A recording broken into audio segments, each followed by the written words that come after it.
Mhubiri maarufu wa kanisa la New Life Prayer Center and Church Ezekiel Odero na waumini wa kanisa hilo wamesherehekea Christmas yao kwenye Tana River, wakitoa msaada wa chakula na vifaa vingine vya matumizi ya kibinadamu kwa athiriwa mafuriko kaunti hiyo. Msaada huo umegharimu takriban shilingi milioni 10. Mhubiri Ezekiel amepongeza utangamano uliopo baina ya wakazi wa kaunti hiyo, huku akiahidi kuendelea kutoa msaada iwapo nafasi itajitokeza tena. Langu ni kupeana shukrani kwa wananchi wa Tana River, umoja wenu na pia ushirikiano mlionao na county government. Wakati ambapo governor anawasiliana na nyinyi na ako na mipango kwa ajili ya kuwatafutia mahali pazuri, huwa ile furaha mlionayo inaonyesha kwamba mko na support county government, na Mungu azidi kuwabariki kwa ajili ya jambo hilo. Kwa kile ambacho tulileta, Mungu tunamuomba atuwezeshe, isiwe ni mwanzo wala mwisho, lakini wakati wote tuko na matatizo, tunaungana pamoja kama jamii na kama taifa moja, tunasaidiana. Mungu awabariki sana. Kwa hivyo kile ambacho ningeomba, kuna camps zingine ambazo pia tumepeana chakula. Tumetumia around 6.4 million kwa ajili ya kununua vyakula vya hapa. Tukichanganya na vitu vingine tumetumia close to 10 million. Na tunaelewana na His Excellency ni kwamba haitakuwa mara ya kwanza wala mara ya mwisho, lakini wakati ambapo kuna mahitaji mwingine na Mungu ametubariki, si tunakuja tu tunasaidiana.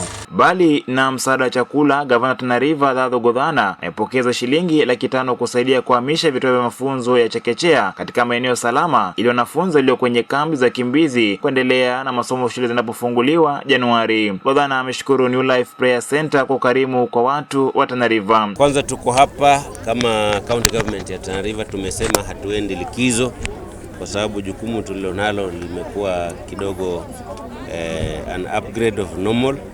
Kwa hiyo tumesema hatuendi Christmas, tumesema is a working holiday. Katika hiyo hali kupata ndugu yetu hapa Pastor Ezekiel ambaye amewasiliana na sisi na akasema anataka kuja yeye pia na familia yake yote, bibi, watoto, kanisa lake lote wamekuja kutusaidia sisi, wakatuletea msaada wa chakula.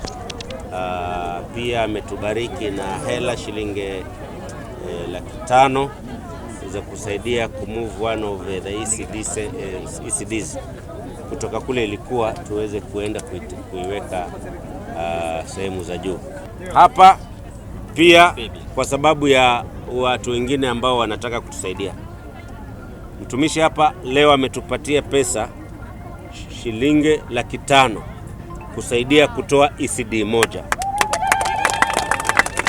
Kuna wa ndugu zetu wengine wafanyi biashara wa gypsum washatoa shilingi milioni 1 kusupport kwa hii program. Kuna chairman wa hii committee ashatoa 500,000. Mimi sijatoa zangu, nitatoa lakini msiwe na wasiwasi. Na account number ni kutumia paybill, ukiweka pesa ni 522522. Hii ni KCB paybill number, na account number ni 129,039,6809. Hii ndio account official. Ukiweka pesa hazipotei. Hiyo ni DRM committee, county commissioner ako kwa hiyo committee, NDMA wako kwa hiyo committee, governor ako kwa hiyo committee, Red Cross wako kwa hiyo committee. Hii pesa ukiingiza haipotei. Baadhi ya wakazi waliopokea msaada huo wameshukuru kwa zawadi ya Krismasi, huku wakisisitiza uwiano na tangamano ambao umekuwepo baina ya waathiriwa kwenye kambi za wakimbizi wa ndani kwa ndani. Baadhi ya kambi zilizotembelewa ni Hewani, Senegal na Shirikisho, huku zoezi likiendelea kwa siku ya pili tarehe 26 Desemba kwenye kambi zingine. Tulikuwa tujui tutaanza vipi, tutaishi vipi na tutaenda wapi. Hata sikukuu tumeingia tulikuwa tujui venye tutaishi, lakini Mungu ni mwema, maana kupitia wao ni kama Mungu amejibu maombi yetu na Mungu amewawezesha kuwa wenye kutusaidia. Mambo ya dini hatubagui. Sisi tunaangalia ile mambo ya shida, na Wakristo na Waislamu wote huwa walileta tuko pamoja. Waislamu wakileta kitu tunachukua pamoja na Wakristo, na Wakristo wakileta chakula huwa tunachukua sote pamoja. Kwa hivyo tunawashukuru. Dennis Maithia, KYTV, maeneo ya hewani, kaunti ndogo ya Tana Delta, kaunti ya Tana River.